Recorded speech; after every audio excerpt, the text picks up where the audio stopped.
মহিলাদের জন্য bio toilet বাসের উদ্বোধন করলেন কলকাতার মেয়র ফিরহাদ হাকিম। এদিন কলকাতা পৌর সংস্থার সামনে একটি আধুনিক মহিলা টয়লেট বাসের শুভ সূচনা হয়। হাজির ছিলেন একঝাঁক মহিলা তৃণমূল কাউন্সিলররা।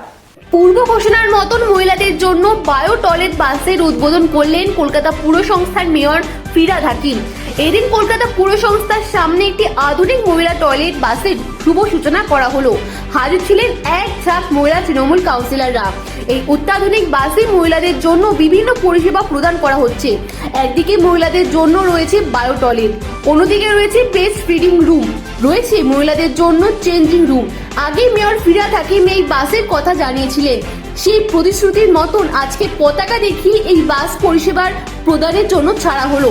এই বাস শহরে বিভিন্ন জায়গায় ঘুরে জনবসতি অঞ্চল সহ অফিস পাড়া ও মার্কেট বাজারে অঞ্চলে ঘুরবে। অনেক সময় কাজের ক্ষেত্রে বাইরে বেরোনোর জন্য মহিলাদের বিভিন্ন সময় শৌচালয় নিয়ে সমস্যায় পড়তে হয়।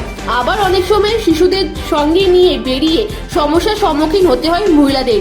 তাদের সুবিধার্থে এই বায়ো টয়লেট বাস পরিষেবার ব্যবস্থা গ্রহণ করেছে কলকাতা পুর সংস্থা।